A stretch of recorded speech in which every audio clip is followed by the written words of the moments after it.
It's been a year that has seen the death of Prince Phillip, the Queen's own health problems and the continued challenge of the pandemic to royal duties. This has increased speculation as to how long Her Majesty could and would remain on the throne and what the monarchy should look like in the future. So we asked historian Ed Owens to look back and forward for us. Throughout the Queen's almost 70-year reign, the role of the monarchy has changed dramatically. We, the public, often take for granted the position of monarchy in British national life. But in order to know where we're going in the future, it's important that we first look back at the past.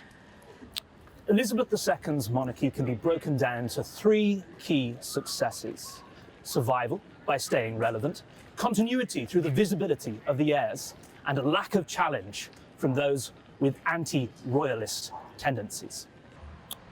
The successes of monarchy haven't come without a cost. The royals have shifted from being close to God to being close to the A-list. Before the 1950s, access to royalty came through major events like weddings and funerals. But increased media visibility has led to us seeing more of the reality of the royals. And this has included a series of scandals, from Margaret, through Diana and Fergie, to the present day. Queen Elizabeth II's reign has been guided by service, duty and sacrifice, which are exchanged for high station and royal privileges.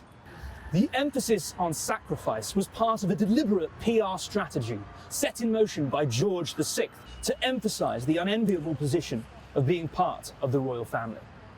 Yet when duty is placed as something to aspire to, problems arise when family members put self-interest first.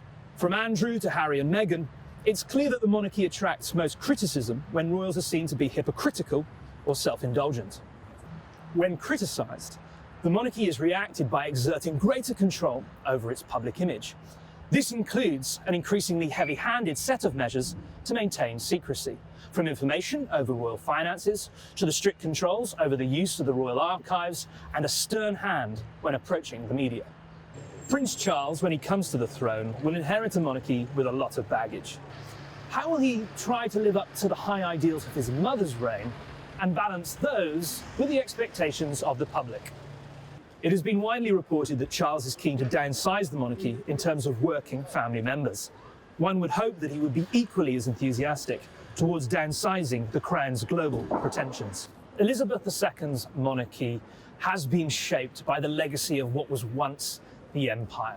The Commonwealth has been an area where the Queen has exercised real power and influence, but it remains to be seen how, or if, the Commonwealth can play a meaningful role in the future of global Britain. The Britain inherited by Elizabeth II in 1952 is vastly different to the one Prince Charles will inherit.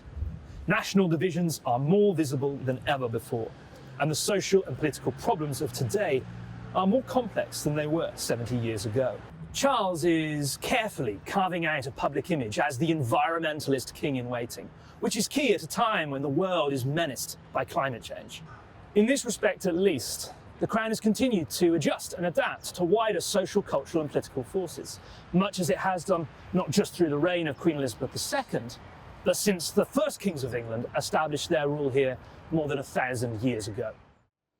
Ed Owens there. Sarah, given how much everyone has been worrying about the Queen's health lately, serious discussions need to be had, and soon, don't they? Yeah, I mean, they are obviously going on, aren't they? I mean, they will be having them for...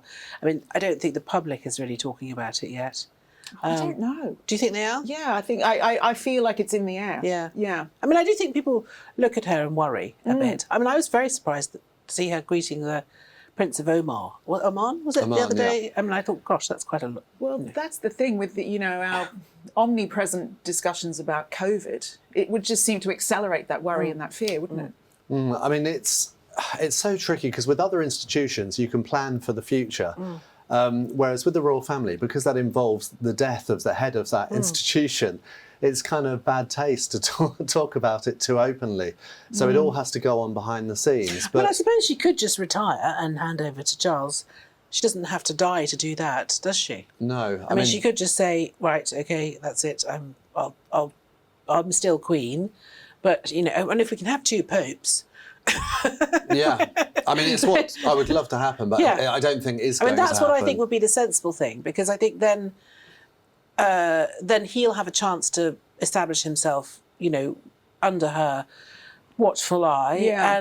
and you know, we'll all get used to the idea, and the country will move forward with that. And then when she very sadly does die, it will be the passing of someone we love and respect, and you know, who's always been in our lives.